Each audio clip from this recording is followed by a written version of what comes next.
describe him to me. And Muslims, look at the description of your Rasul. And for some, this would be the first time you hear what your Prophet looked like. I saw a man of striking appearance. ظاهر الوضاء أبلج الوجه, radiant face, حسن الخلق, beautifully created. لم تعبه الثجلة, his belly wasn't protruding.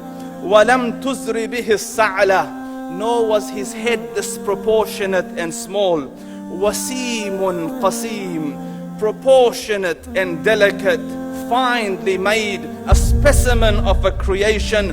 فِي عَيْنَيْهِ دَعْجٌ, in his eyes there was a contrast.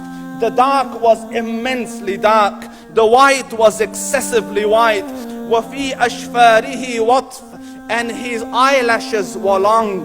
وَفِي صَوْتِهِ صَهْل, and in his voice was a natural echo. وَفِي عُنُقِهِ سَطَعٌ, and his neck was elegantly long. وَفِي لِحْيَتِهِ كَثَاثَةٌ, his beard was full and thick. أَزَجْ أَقْرَنٌ, his eyebrows were arched, but they were not joined. It was separated. In Samat فَعَلَيْهِ الْوَقَارِ, when he was silent, dignity covered him. وَإِن تَكَلَّمَ سَمَاهُ وَعَلَاهُ الْبَهَاءِ, and when he spoke, it was audible and clear, almost commanding and overtaking. أَجْمَلَ النَّاسِ وَأَبْهَاهُمْ مِنْ بَعِيدٍ, from afar the most striking and outstanding in appearance. وَأَحْسَنُهُمْ وَأَجْمَلُهُمْ مِنْ قَرِيبٍ, and when he came near, the best of them and the most handsome of them in closeness. حُلْوُ الْمَنْطِقِ, such an exalted and sweet level of logic. Like when he used to speak, it was so coherently logical, it was smooth and easy to understand. فَصْلٌ لَا نَزْرٌ وَلَا هَذْرٌ, he was to the point, not excessive, nor too short. كَأَنَّ مَنْطِقَهُ خَرَزَاتُ نَظْمٍ يَتَحَدَّرْنَ, his logic, his utterances, his words were like jewels coming out of a necklace, calculated, polished, one after the other, it would flow magically. رَبْعَةٌ, he was medium in height. Your eye didn't have to strain to look up at him, nor was it tedious to look down at him. He was a comfortable sight to look at. لَهُ رُفَقَاء يَحُفُّونَ بِهِ, he had friends, the people that were with him, they were working around him to try to serve and protect him. إِنْ قَالَ سَمِعُوا لِقَوْلِهِ, when he used to say something, they used to hearken to what he used to say. وَإِنْ أَمَرَ تَبَادَرُوا إِلَىٰ أَمْرِهِ, when he commanded, they used to compete to fulfill the command. This is Muhammad Rasulullah. This is Muhammad Rasulullah. Anas ibn Malik says, he says, I came out one night, it was the full moon night.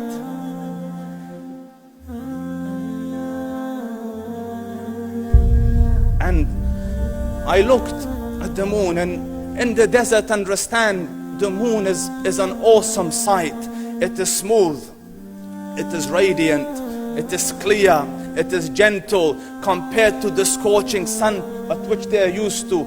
So the moon was the epitome of beauty. So he says, I came out at a full moon night and I looked at the moon and I saw it beautiful, handsome. So I said, let me go see if the moon is more handsome or my Prophet is more handsome. Let me see if that is more beautiful or the Prophet is more beautiful. So I went and I saw him standing afar. So I looked at his face and I looked at the moon, and I looked at his face and I looked at the moon, and I looked at his face and I looked at the moon, and he said, Wallahi, he was more handsome than the moon in its entirety. That is just the look of your Rasul. Aisha radiyallahu anha says, I was sewing with the needle. My needle dropped in the dark. I couldn't find it. I said, Ya Rasul, I can't find it. He moved his face close, and I swear, out of the radiance of his face, I found my needle. And the Prophet sallallahu alaihi wasallam was mind-bogglingly handsome, but his handsomeness was covered with waqar and jalal and hayba. The Sahaba say, when we used to sit at his feet, two feelings conflicting would come on the heart. The first one, you wanted to look at him. You wanted to behold the majesty of his face. And when you wanted to look up, shyness used to overtake you, so you used to look down. Amr ibn al-As says, I sat with him many times, but if you ask me to describe his face, I can't describe it. I wouldn't be able to look up to him ijlalan wa ta'zeeman. I couldn't look up at him. And that is why he didn't have the problems that Yusuf alayhi salam had. Because it was difficult to penetrate the awe and the splendor of the Rasul.